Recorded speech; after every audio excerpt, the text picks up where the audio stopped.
Greetings all and welcome back to the channel.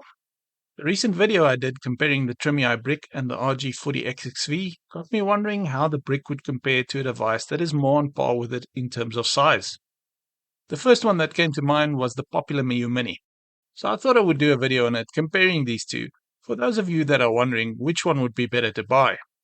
As always, please remember this comparison is based on extensive research of user reviews, technical specifications, and community feedback rather than hands-on testing. All information has been compiled from reliable sources to provide the most accurate comparison possible. You are welcome to check the description for links on some of my source material. With that said, let's take a look at the specs. So in terms of what these units have hardware-wise, the Trimui Brick has got the Miyoo Mini beat hands down in my opinion. It comes with a larger screen that has a higher resolution. This gives you better pixel density, which basically means that you will get sharper images when you game. You will also be able to scale up your older games more.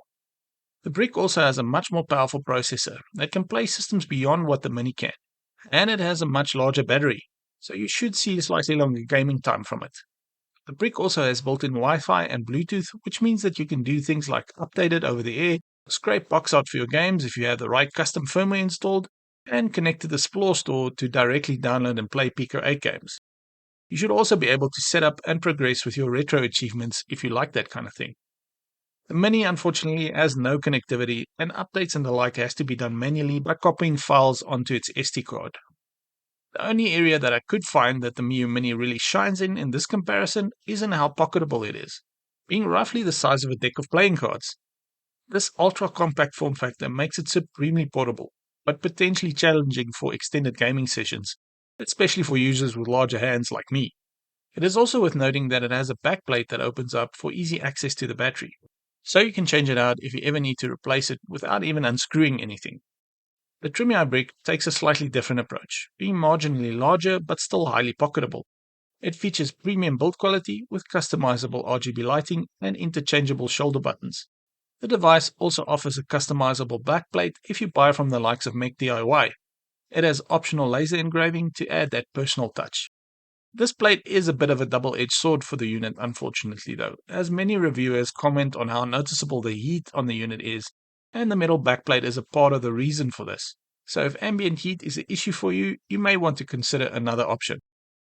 When it comes to performance though, both devices handle classic 8-bit and 16-bit systems excellently, but differences emerge with more demanding emulation.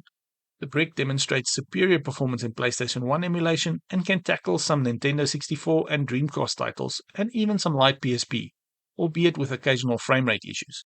The Miyoo Mini V4, while capable of running PlayStation 1 games, shows its limitations more quickly. It cannot play the likes of N64 and Dreamcast, and definitely not PSP.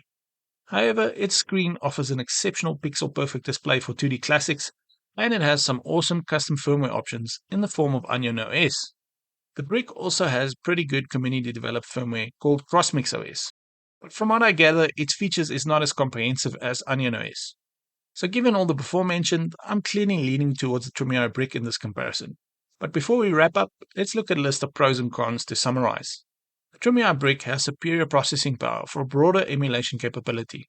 It has wireless connectivity for convenient updates, and it has customizable hardware features like triggers and a backplate.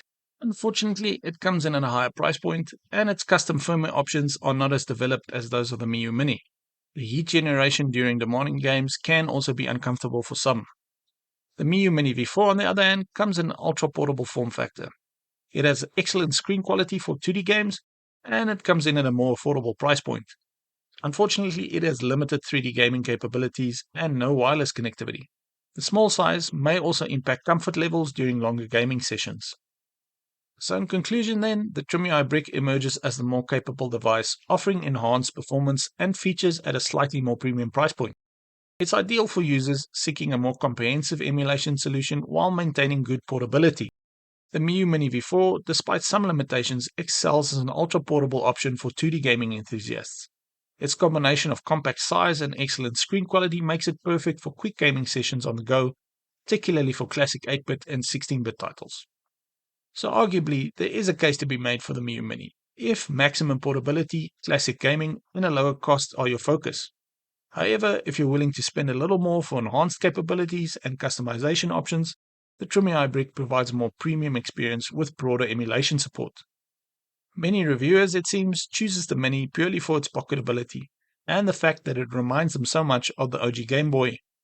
In my opinion, though, this doesn't make up for the missing Wi-Fi, better screen, and awesome RGB lighting that the Brick has. The customizable buttons on the Brick just seals the deal for me, and even at roughly $20 more, I would still say the Brick is the better option in this comparison. If you differ from me, let me know in the comments why. I'd love to discuss it with you. If you're looking to pick up any one of these two units, please consider using my links below, as it really helps the channel out and no cost to you. If you're a retro enthusiast, check out the rest of my channel as I cover a lot of these handhelds on it. That's it for this one though. Have a nice day, and I'll catch you in the next tech update.